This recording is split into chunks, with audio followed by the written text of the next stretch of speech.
Quero abrir um pequeno espaço aqui para que os irmãos possam fazer perguntas ou comentar algo que os irmãos acham importante, né? Então deixo aí livre com os irmãos para que a gente possa ter esse momento assim, de participação.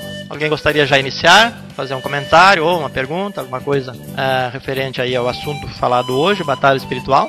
Eu acho que assim, irmão, pelo que a gente observa nas escrituras, não naquele estilo que a gente traz cada um tem o seu anjo da guarda. Mas muito diferente disso também não é, não. Porque, inclusive, quando Pedro aparece lá, que a igreja está orando, o que diz a Bíblia ali? Que Pedro estava preso, né? E a igreja estava fazendo incessante oração por ele. Daqui a pouco ele apareceu na porta e a menina, né, chamada Rod, foi lá. E quando viu Pedro, né, abriu a porta, viu a Pedro, fechou a porta de novo. A Bíblia diz, de alegria, fechou a porta de novo e foi avisar os outros que estavam orando que Pedro estava lá. O que os outros disseram? Quem lembra aí de cabeça? O que os outros disseram? Quando a menina chegou lá, né, por exemplo, foi lá, chegou aqui, olha, Pedro está ali. Que era impossível Pedro estar ali, porque eles conheciam como era a prisão dos romanos, né?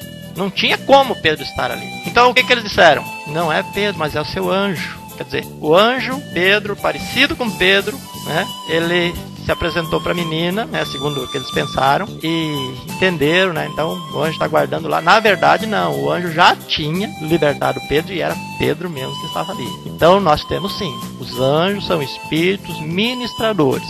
Eu só não vou assim afirmar para os irmãos se é um a vida toda, ou se trocam de turno, se Deus destaca, né? Isso eu não sei. Mas eu sei que sem anjo nós não ficamos nunca, não. Nós sempre temos anjos, não necessariamente um, quantos forem necessários. Porque Jesus disse, vocês pensam que eu não poderia orar ao Pai e Ele mandaria o quê? Uma milícia de anjos. Então, quer dizer, pede para o Pai, se for necessário, o Pai manda. Mas, né, não naquele estilo assim que a gente tem e tal, até de fazer oração pro anjo, coisa, né? O catolicismo tem essa prática. Mas realmente, o Espírito Ministrador, o anjo de Deus, que está ao nosso redor, ele existe. Ou 1, ou 2, ou 10, ou quantos forem necessários. Não, na verdade é um diálogo, é uma conversa. Você pode conversar. O Espírito Santo habita em ti? Não, oração. Quando você vai pedir alguma coisa, né, você não vai pedir para ele. Vai chegar, olha, Espírito de Deus. Embora os irmãos entendam, é o mesmo Deus, não é outro Deus que está na gente, é o mesmo Deus. Mas é como a Bíblia nos ensina. Eu vou chegar, agora vou pedir ao Pai, de acordo com a palavra do Senhor, porque a palavra de Deus ela é fundamental na vida do crente. Eu vou pedir ao Pai, com o auxílio do Espírito que está em mim, em nome de Jesus.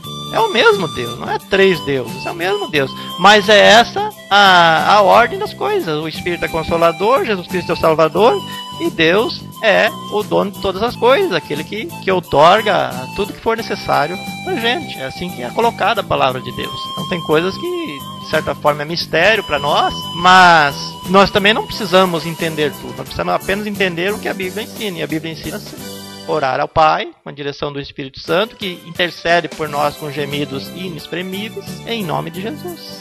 E essa oração é levada pelos anjos até a presença do Pai. Mas conversar com o Espírito Santo, tranquilo. Até com os anjos. Conversar é uma coisa, né? O diálogo é algo que não tem barreira para isso, não. Não é muito bom conversar com o diabo, né? Tem gente que gosta. Tem gente que gosta de conversar com o diabo. Põe o microfone na boca do demônio e fala aí, diga isso, diga aquilo, onde é que você vem, como é o teu nome, quem te mandou. Então, isso a palavra do Senhor já nos orienta diferente, né? Jesus não deixava o espírito maligno falar. Não dava muita bola. O apóstolo Paulo também não dava. Aquela mulher que ia atrás deles, dizendo, esses homens que pregam a palavra de Deus, são os servos de Deus Altíssimo, que nos trazem mensagem e tal. Ele repreendeu. Era um espírito maligno. Então, não se conversa com o demônio. Não se dá atenção assim, tão grande, né? Senão daqui a pouco ele se torna um parceiro do culto. Mentiroso. Exatamente. Conversar com mentiroso, irmãos, é a coisa mais triste que tem. A coisa mais triste que tem. Você não pode acreditar no que o cara diz. E assim é o demônio. Por que você vai querer saber de onde ele veio? Ele vai falar, ele vai mentir, ele não vai dizer a verdade. Não adianta saber, tem que saber que em nome de Jesus ele vai embora. Pronto, acabou. Não, pedir que Deus mande a proteção. Na verdade a petição a gente faz. Agora quem sabe se precisa um exército, precisa um anjo só, não precisa nenhum, mas já tem, é Deus, né? Esse é um tipo de oração que Deus vai entender perfeitamente. O que eu não posso é eu mesmo querer falar com o anjo e mandar o anjo fazer tal coisa. Isso é que eu não posso. Mas pedir para Deus é o que Jesus disse. Eu poderia orar ao Pai e pedir uma milícia de anjo e ele mandaria. Então, se Jesus pode, Eu também posso, você também pode, porque essa liberdade a palavra de Deus nos dá. Mas tem horas que a gente não precisa fazer também esse tipo de oração. Porque, por exemplo, se nós temos que passar por uma dificuldade, por uma luta, como era o caso de Jesus, se está dentro do nosso ministério, dentro da nossa incumbência, então nós não vamos pedir livramento para isso. Nós vamos pedir que Deus nos dê força para nós passar por aquilo e vamos vencer aquela etapa, aquela batalha. Tem coisas também que não é para a gente ser livrado, não. É para a gente passar por aquilo. Ele dá a tribulação de acordo com a nossa resistência e nos dá o escape para nós escaparmos dela e sair do outro lado vencedor. Não, com certeza. Porque a Bíblia diz que Deus conhece a intenção do Espírito. Então tudo bem. Mas se você tem a Bíblia na mão e você sabe a orientação da Bíblia, não custa seguir, né? Não custa seguir. É interessante. É como, por exemplo, os irmãos viram ali. Quando eu falo no Antigo Testamento, os irmãos prestem atenção que eu falo 1 Samuel, 2 Samuel, 1 Crônicas, 2 Crônicas, 1 Reis, 2 Reis. Quando eu falo no Novo Testamento, eu falo 1 Carta de Paulo, a esses, aqueles outros, 1 Pedro, 1 João. Quer dizer, o escritor é o masculino. Mas, por que a gente fala primeira no Novo Testamento e primeiro no Antigo Testamento? Exatamente. Então, por exemplo, é comum pregadores, 2 Samuel, 2 Reis, é comum, mas é errado. É comum isso, mas é errado, porque não é 2 Reis. Reis não é uma carta, é um livro, então é 2 Reis, 1 Reis. E no Novo Testamento é o contrário, 1 João, 2 João, 1 Pedro, 2 Pedro, que são cartas, são epístolas. Então isso é uma questão de a gente entender e se policiar para... É bonito fazer as coisas certas. Às vezes a gente não é perfeito, a gente fala muitas coisas que não estão corretas. Mas a gente sabendo e querendo realmente se aprofundar é importante. Quanto mais direitinho você fala, maior também é o respeito até. Tem muita gente que conhece e sabe todas essas coisas, né? Por exemplo, tem gente que eu já vi pregador ler na rádio e falar sobre Jesus, que Jesus veio e livrou Samuel, que Jesus veio e livrou Davi. No Antigo Testamento não fala em Jesus. No Antigo Testamento fala o anjo do Senhor. É uma coisa que eu queria dizer e não disse. Também tem algumas referências no Antigo Testamento a anjos que não é anjo nessa classe que nós falamos hoje. Está falando de Jesus, né? Quando a Bíblia fala no Antigo Testamento, normalmente, quando a Bíblia fala no Antigo Testamento, o anjo do Senhor, não um anjo do Senhor, mas o anjo do Senhor entende-se por Cristo Jesus já operando ali. Mas com essa denominação, o anjo do Senhor. Não posso dizer Jesus falou lá no Antigo Testamento, porque esse nome Jesus não tinha sido revelado, não existia no Antigo Testamento. Então tem pregadores que às vezes fazem isso. É Deus, claro, é Jesus, é claro, mas a forma de colocar aqui não está correta. Mais alguma coisa que irmãos gostariam de comentar? Exatamente, ele era considerado a estrela da manhã.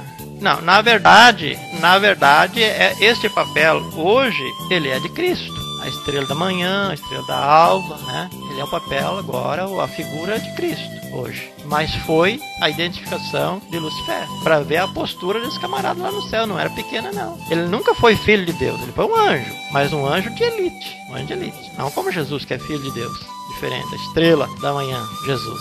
Mas Satanás, enquanto não pecou, ele era um ser perfeito. E tinha toda essa consideração, tinha toda essa posição no reino do céu. Então, o fracasso dele foi tremendo. Então, às vezes, a pessoa não está contente com a posição que ele tem que ter um pouco de cuidado com isso. Às vezes a pessoa, isso não está bom, não sei o que, daqui a pouco quando ele perde aquilo, é que ele vai ver queda. Às vezes, por ambicionar algo que não era para ele, né? A gente tem que ambicionar, ser ambicioso no sentido correto, mas não assim, querer a qualquer custo assumir uma posição, assumir um status em qualquer lugar, porque de repente aquele não está preparado para nós. Foi o que a mãe daqueles discípulos perguntou para Jesus. No teu reino, que os meus filhos um se assentem à tua direita, outro à tua esquerda. Foi repreendida. Se isso não está determinado, isso aí, Deus já tem alguém determinado e ele vai colocar quem quiser. Então foi o que aconteceu com Satanás. Por não estar contente, né, ele tinha tudo, ele era um cara lá, perdeu tudo. Mestre de louvor. O cara entende de música, viu? Uma brincadeirinha aqui, né? Nossos ministros não estão aí mesmo, mas depois vão ficar sabendo que Jesus tinha com ele um ladrão, que era Judas, tinha com ele um incrédulo, que era Tomé, tinha com ele um homem violento, que era Pedro, mas não tinha nenhum ministro de louvor. Se for ver, se vê ali, eles cantavam hino, a Bíblia diz que eles cantavam hino, tendo cantado hino, cada um na sua casa.